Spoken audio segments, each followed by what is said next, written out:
One of the most challenging things in rotation pool is to beat the ghost playing rotation. Now the ghost never misses. He's the invisible guy that you're playing against. You have to break and you get to put the cue ball anywhere on the table for the first shot. Then you have to make all of the balls that are remaining. If it's 15 if you don't make one on the break, or 14 if you make one. But you have to make them all consecutively, 1 through the 15.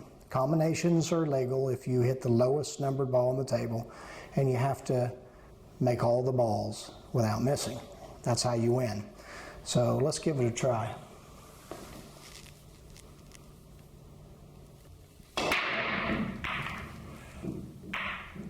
And I'm not going to get any help off the break.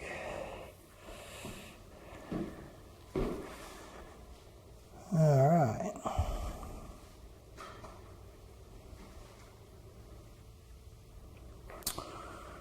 A little bit tough to start with. I got to get that 11 out of the way. So, 1 in the corner. You notice I bumped that 11 a little bit for shape. Straight in on the 2, center to center. Keep the angle on the 3 to go on the 4. So now, center, I'm going to line up center to center. Then when I go down, I'm going to go over to the right and create the angle using the touch of inside system. So now I've got a little bit of angle there. I want to draw back. Let me see. How far do I want to go? The 13 or 14 could get in the way. Center to center, I'm going to go over slightly to the left and draw the ball back. Paying attention to the cue ball.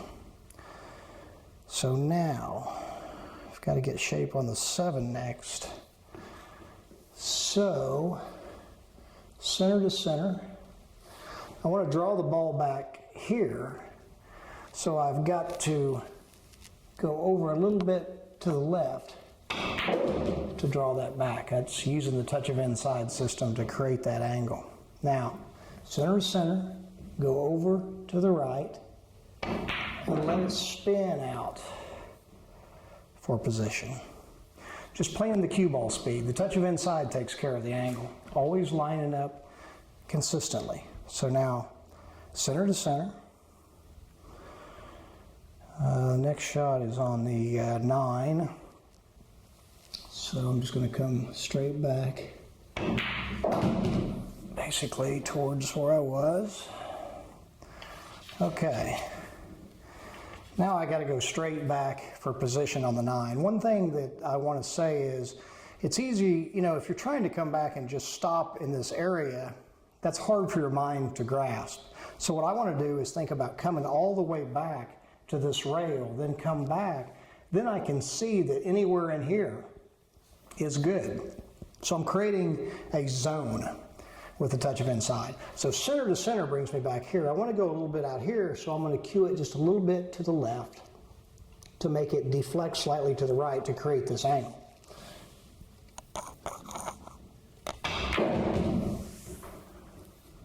Like so. All right. So now, line up center to center, go down, go slightly to the right. See how easy that is to control with that touch of inside? So now I want to go here and out. Same thing, center to center, then I'm going to go over to the left and create that angle to go on the 11. So now, I want to go here for shape, you know, to shoot the 12 in the side. If I go too far, I could go in the corner, but I'm going to play position on the side. So I want to be able to go here, here, but I want to think about coming the zone up to this rail and come back, and then I can see that anywhere in here is fine. I want to complete the zone. That makes me follow through, and it creates a zone. Zone play is very important for this touch of inside. So now I want to go here, and I want to get position on the 13, so I look at, do I want to go towards a zone here, which kind of brings me into trouble, or do I want to go out here? So I really want to go towards this because then I can see that anywhere in here is fine. So there again, that's just looking at the zone to determine. So center to center, go over to the right slightly, and go ahead and just play the cue ball. See how that works? So now I can just move it over and shoot the ball in the corner. So center to center, go over slightly to the right, and that makes the cue ball float slightly over. Same thing here, center to center, go slightly over to the left, and then the last shot, center to center, go over to the left. See how easy that is with the touch of inside? I'm creating every angle, but I'm doing it with my tip going to the inside. If I'm cutting the ball to the right, I use right. I just go over to the right. If I'm cutting the ball to the left, I go to the left. So I use my tip to create the angle, but I line up the same on every shot, either center to center, but if it gets where it's too much of a cut, I'll go center to edge. You notice I ran all those balls aligning center to center every time. Let's try it one more time. All right, the challenge of beating the 15-ball ghost. I'm going to run all the balls in order by breaking and taking ball in hand. I get to place it the first time. This is rack 2.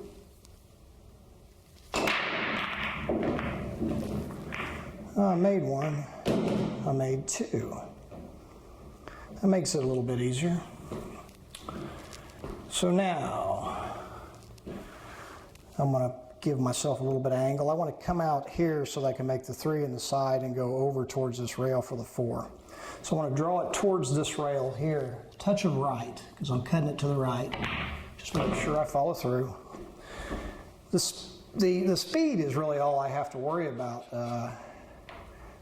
being consistent, you know. Everything else I'm doing with setup, but the speed is basically the speed of the cue. I want it to be consistent. So I'm going to make the 3 in the side, and I want to float it over towards this rail. I always want to go towards a rail and come back so I can see the complete zone.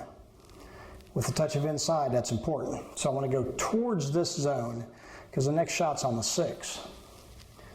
Touch of right, cutting it to the right, and then just float it over towards this rail. Same thing, center to center. I'm going to go down, go over to the right because I'm cutting it to the right, and make sure I accelerate through. Very easy.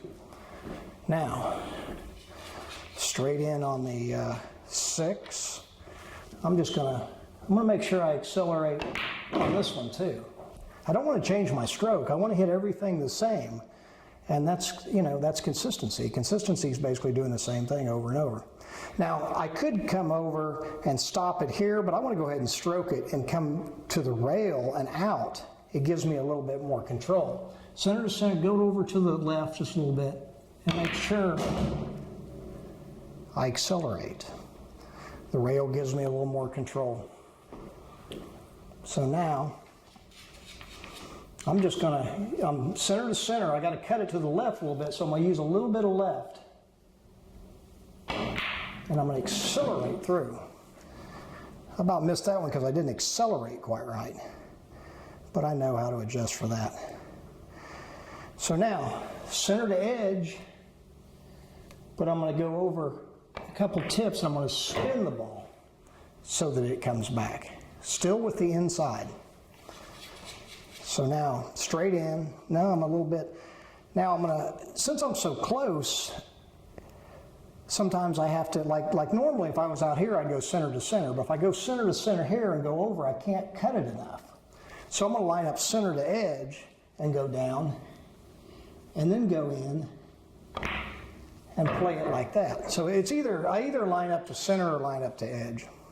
So now I want to make the 11, and I want to go out at an angle here. So then I look at this, and the 13 is big. I'm not real crazy about that.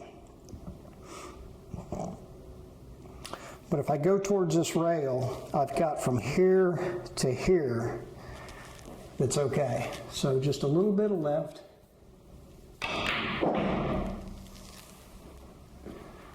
You see how I played that zone? Now, center to edge. I'm going to go towards the edge here. A little bit of left because I'm cutting it to the left. Accelerate. And see how I just float that ball out with no spin? Now, I can do this a variety of ways. I'm going to go center to center. I'm going to go down to the right, and I'm going to draw that ball back to that rail. I like going to the rail. It gives me a little more control. Now, I've got a choice here. I can just draw it back to this rail and shoot the ball on the side,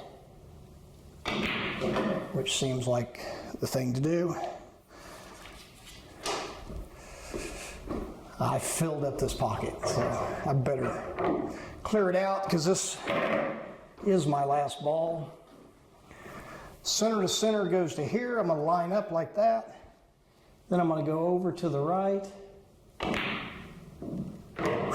and make sure I follow through. I almost missed that only because I didn't accelerate well. And that's another thing that I want to tell you. If I am playing, even though I made that ball, I'm not happy with that because I know what I did. I used the touch of inside, but I didn't accelerate well.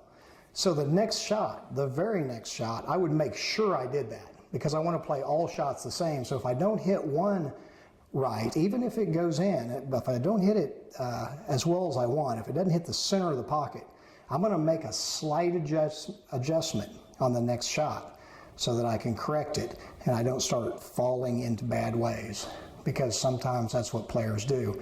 They don't correct things when they start making little bitty errors, and pretty soon they add up and they go from near misses to true misses, and you don't want that. You want to make all the shots and treat all the shots the same with the touch of inside technique.